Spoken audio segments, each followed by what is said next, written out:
ငွေသားယဟန်တော်တွေအဆက်သွားမယ်ဆိုလို့ရှိရင်ကာမဂုဏ်၅ပါးအဆက်လိုက်မယ်အဲ့တော့ကာမဂုဏ်၅ပါးသားယဟန်တော်တွေအဆက်သွားရင်ဒါအတ္တမနာဓမ္မယဟန်တရားမဟုတ်တော့ဘူးအရှင်မရဟိုပါပေါ့နော်ဘယ်သွားအခမဲ့မရတဲ့လောကကြီးမှာငွေကိုဘာဖြစ်လို့ယဟန်တော်တွေကိုမအပ်ဆက်ဘူးလို့ပြောရတာလဲဗျာငွေဆိုတာကအရာရာကိုဖန်တီးပေးနိုင်တာကိုနော်ငွေဆိုတာကယနေ့ခေတ်ဆို second god လို့ပြောကြတာပေါ့နော်ဒုတိယဘုရားသခင်လေဆိုတော့ဟိုမြတ်စွာဘုရားစကားကိုပဲထည့်ရိုက်ပြောရမယ်ဆိုရင်ဒါဂါမဏိစစ်သူကြီးကိုဘုရားပြောတယ်လीနော်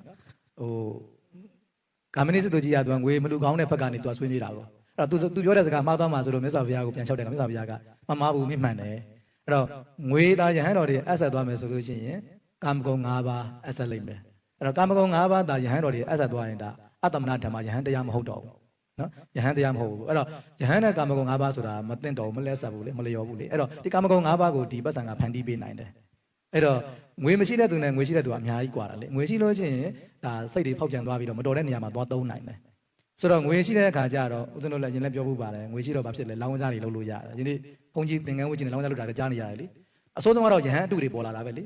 ဟိုတနေ့ရအောင်ကျွန်တော်တခါတယောက်တောင်လာမေးသေးတယ်ပေါ့ဟိုယဟန်အတုတွေအရန်ပေါ်နေတယ်ပေါ့နော်ကားဂိတ်တွေမှာလမ်းဆောင်လမ်းခွတွေမှာပတ်စံတွေအလူခန်းတွေကြတာယဟန်အတုတွေများတယ်ဆိုတော့အဲ့တော့ပတ်စံလူခံလို့ရတဲ့ဒလိမြန်မာနိုင်ငံမှာရှိနေတဲ့အတွက်ကြောင့်အဆောင်စားတဲ့ပုံကိုယ်တွေပေါ်လာတယ်သင်္ကန်းလက်ကြောမထင်တဲ့ပုံကိုယ်ပေါ့နော်အဲ့တော့သင်္ကန်းဝတ်ပြီးတော့လမ်းတကာပတ်ပြီးတော့အလူခံတယ်ဒကာဓမ္မတွေကလည်းသင်္ကန်းပတ်ထားတဲ့ဘုန်းကြီးမှန်ရင်ဆက်လာတူလာစစ်စစ်ဖို့မစင်စားတော့ဘူးငွေလူမယ်ဆိုတာကြီးပဲဆိုတော့အဲ့လိုမျိုးစဉ်းစားဆင်ခြင်ကင်းမယ်ပြီးတော့ငွေလူတဲ့ပုံကိုယ်တွေပေါ်တဲ့အတွက်ကြောင့်အချောင်ဝစ်တဲ့ပုံကိုယ်တွေပေါ်လာတယ်ဦးဇင်းပြောလိုက်ပါလားအဲ့ဒီကတကယ်ငယ်ဖြူယဟန်ဆရာသမားနဲ့တကယ်စနစ်တကျသင်ယူလေ့လာထားတဲ့ယဟန်ဆိုလို့ရှိရင်အဲ့လိုမျိုးဘူတာယုံတွေကားဂိတ်တွေလမ်းဆောင်လမ်းခွတွေမှာပတ်စံလိုက်အလိုမခံပါဘူးလို့ဒါဟာသိချတဲ့ယဟန်အတူပဲနော်ယဟန်အစစ်ဖြစ်ခိုင်းတော့မှတကယ်ဆရာကောင်းသမားကောင်းစီမှာဝတ်တဲ့ပုဂ္ဂိုလ်မဟုတ်နိုင်ဘူးပေါ့နော်တကယ်ယဟန်အစစ်မှာအဲ့လိုမျိုးလမ်းဆောင်လမ်းခွတွေမှာပတ်စံလူခံတဲ့ပုဂ္ဂိုလ်မလုပ်ပါဘူးဒကာဓမ္မတွေဒါသိထားတင်တာဒါကြောင့်ဦးဇင်းတို့ပတ်စံမလူနဲ့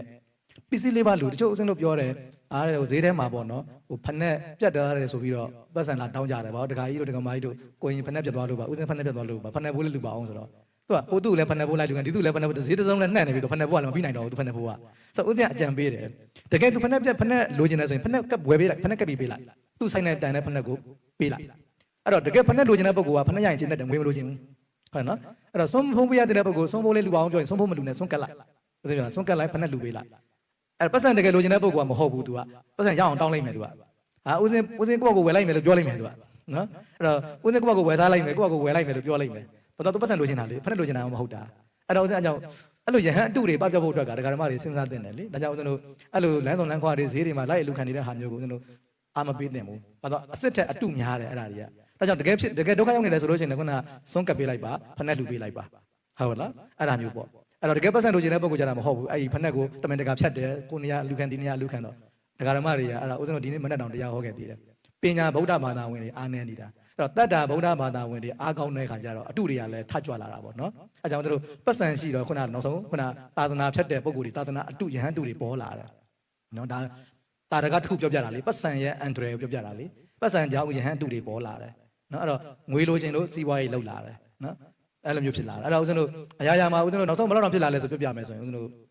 ဟိုတချို့ကြားတာရှိတယ်ဗောလေတချို့ဓမ္မဂရိကတွေဆိုလို့ရှိရင်လည်းတရားဟောတယ်ဓမ္မပူဇာနဲလို့မဟောဘူးဆိုတာမျိုးတွေဖြစ်ကြသေးတယ်နောက်ခောဘကပုဂ္ဂိုလ်နဲ့ဓမ္မဂရိကနဲ့ရံပြတဲ့ဇလန်းတွေကြားတယ်ဟုတ်တယ်နော်ဓမ္မပူဇာပြဿနာတွေ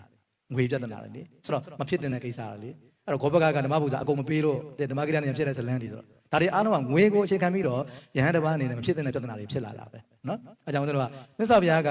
ငွေမလူအောင်လို့မဆိုလို့လူချင်းကပ်ပြီးကာရကလက်ထက်မှာအပ်ပြီးတော့ဆက်လူပါလို့ပြောထားပြီးသားပဲအဆုံးမရောက်ပါဘူးမြတ်စွာဘုရားနော်ငွေဒီမရှိမဖြစ်လိုအပ်တဲ့ဟာမှန်တယ်ဒါပေမဲ့မြတ်စွာဘုရားကမစ္စမပတိပိတာပဲနော်ယဟန်တွေလက်ထက်မှာမထက်ရအောင်ယဟန်တွေကိုယ်တိုင်ဝယ်ယူသုံးစွဲခြင်းခွင့်မပြုဘူး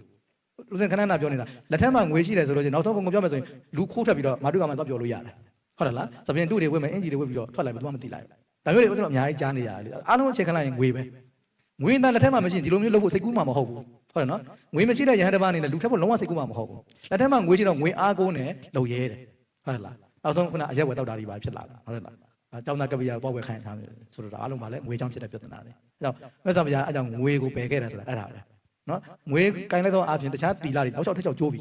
ဟုတ်နော်တခြားတီလာကျိုးပြီအဲ့တော့ငွေကင်ထားပြီးတော့ဟိုတခြားတီလာတွေမကျိုးပါဘူးဆိုတာအမတန်ချားပါတယ် နော်အပားတစ်ထောင်မှာတစ်ပါးတော်မရှိလောက်ဦးစင်းထင်တယ်လေငွေကိုင်းနေငွေတော့ကိုင်းတယ်မလွတ်တာမှချမ်းသာလို့ကိုင်းတယ်ဒါပေမဲ့တခြားတီလာလုံးဝမကြိုးပါဘူးလို့ဆိုတဲ့ဆရာတော်မျိုးမရှိဘူးလို့တော့မပြောနိုင်ဘူးပေါ့နော်ဒါပေမဲ့ဦးစင်းထင်တယ်တစ်ထောင်တစ်သောင်းမှာတစ်ပါးရှိကောင်းရှိမှရှိမှာပေါ့နော်ပတ်စံကိုင်းပြီးတော့တီလာမသိမ့်ပါဘူးအဘဲမကြိုးအဘဲမသိမ့်ပါဘူးဆိုတဲ့ဘုန်းကြီးမျိုးပေါ့နော်တော်တော်ရှားလိမ့်မယ်ထင်တယ်